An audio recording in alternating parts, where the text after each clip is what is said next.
So because I'm apparently doing 10-second reviews to things to start videos now, I just watched Moonlight for the first time, and that movie is incredible. Anyway, if we're going to talk about Tom Thibodeau, he has been in the rumor mill a little bit, mainly connected to the Knicks, the Nets, and the Houston Rockets. Tibbs has still been pretty connected to the game, even if he hasn't been coaching, between spending hours with the Clippers, Warriors, and Celtics, according to the New York Post. And it just seems like Thibodeau's going to be coaching in the NBA again pretty soon. And it does seem like, as of right now, it seems like the best bet would be the Knicks, but I think the Nets and the Rockets, it's an interesting thing nonetheless. But the first thing we got to really talk about with Thibodeau is his principles as a coach, because, you know, you could argue that the game passed him by kind of fast. I mean, he was playing bigs who couldn't really shoot next to Towns, and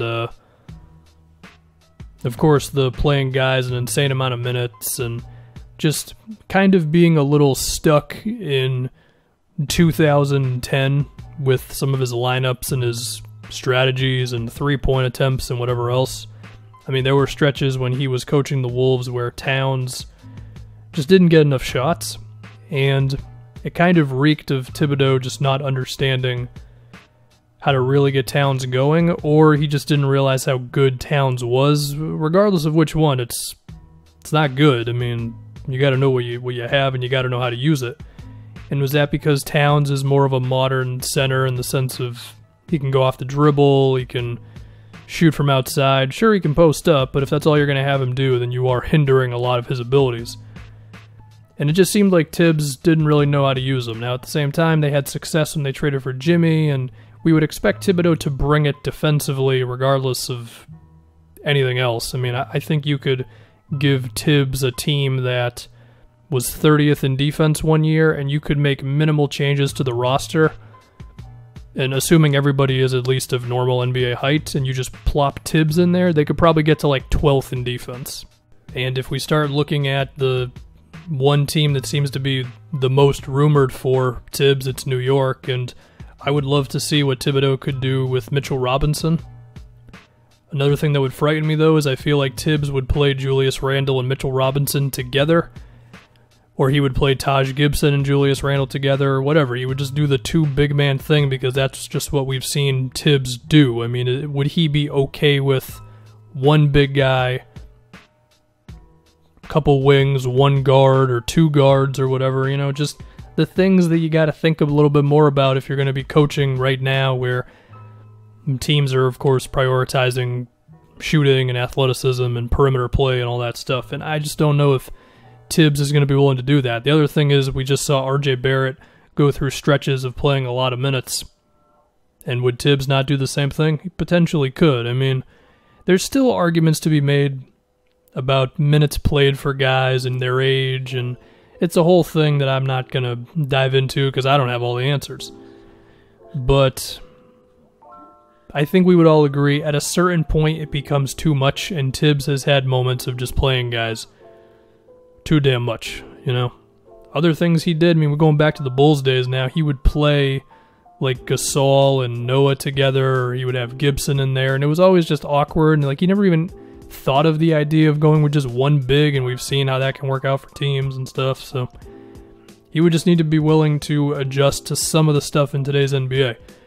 In terms of Tibbs' offensive sets and all that, I mean, occasionally his offense is not the most whatever in terms of movement, handoff plays and all that, and perhaps that can be a fear as well.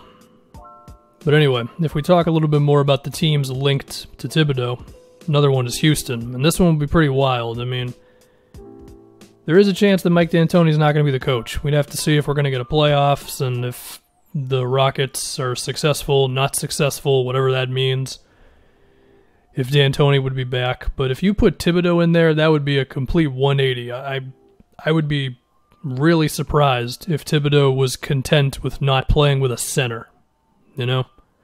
Now, another interesting thing if Tibbs was going to end up with Houston is it could either go great in the sense of he and that group of players and that organization could kind of meet in the middle in terms of, well, okay, I understand Harden, you want to run a million ISOs, and you want all the spacing in the world, but maybe I can still give you those things, but I can also help us out on defense and, rebounding and all that. The flip side is it's just two completely different ideologies of how basketball should be played, and it just wouldn't work. I don't know. Thibodeau is also a little bit more of an in-your-face coach than a guy like Mike D'Antoni is, so there's that. If we think about Tibbs on the Nets, I mean, it's tough to just not say that KD and Kyrie are running the show there. I'd like to believe that the players are not the ones dictating who ends up in whatever positions, but it does reek a little bit like that right now. And would they want Tibbs? I don't know. I mean, I feel like Tyronn Lue has been linked to Brooklyn as well, and I think some people would view that as, well, yeah, Tyronn Lue will just be... he'll just kind of get out of the way of the stars, which I don't totally agree with. I do think, while we can question Tyronn Lue's X's and O's and all that crap, I do think he's willing to go at his star players. And we've heard many times of how he can connect to stars as well, so maybe that's what Brooklyn would want. But if they went with Tibbs, he would certainly challenge Kyrie and KD probably a little bit more, and perhaps that would be good for them. But again, it's like, who is deciding this? It should be Sean Marks. Is it actually Sean Marks? Now, in terms of a basketball sense, I mean, I don't want to dive too much into it because we don't know. Whenever Tibbs eventually gets hired, then we'll really talk about all that. But the worst thing would happen, or the worst thing that could happen, if I can talk correctly, if Thibodeau was going to be on the Nets, is if he would play Jared Allen and DeAndre Jordan together. Which, again, like, it's not crazy to believe he might do that, which just goes against everything that we're doing in today's NBA. So again, it's just, is Tibbs going to update his stuff? And the other thing is, with Thibodeau, he seems like he's a little difficult to play for day in and day out. We've heard of the long practices, and we see the guy yelling, or we remember him yelling at least. You can hear him yelling when he was coaching on the sidelines, and it feels like Popovich in the sense of he'll lay into one of his players. But the thing with Pop is, I mean, this has been talked about a lot, is that he goes out of his way to build relationships with his players and talk to them about a bunch of stuff that is not basketball related. So then when he yells at him like crazy, it's a little bit more of an understanding, more so than a, like, what the hell is this guy doing right now? I don't think Tibbs does all that extra stuff that Popovich does. I feel like he just kind of yells at you, and he views you as more of, like, I don't want to say an employee, because it sounds a little inhumane, but that ballpark, I guess, that type of thing. And I just don't know if you can be like a real coach in the NBA unless you just kind of don't do that, you know what I mean? I mean, it's fine to yell at your players, but I feel like you got to have a connection with them to do that and have them not just be over your BS. And that's the thing with Tibbs. I mean, if you're going to have him on and you're looking past the X's and O's and all that and the minutes, and we're just talking about him as a person, you got to deal with a lot of BS. Now, can it result in some instant turnaround to your basketball team? Yeah, but we've seen that it's been rocky. If I had to pick...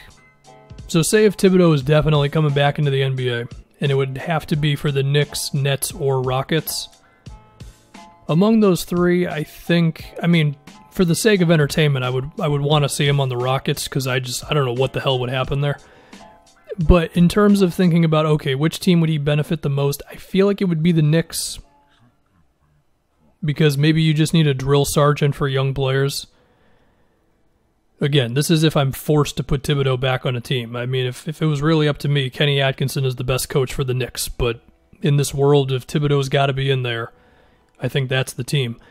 But the other interesting thing with New York, and we've heard rumors about this, is they could get in on a Rudy Gobert situation. I mean, if you trade for Gobert, who you're going to have to give a lot of money to, but I don't know, this is just rumors I'm seeing, and then you take on Tibbs, you're immediately the best defense in the league. I don't even care who the other four guys are. You're the best defense, and you know what? There's success in that, no doubt.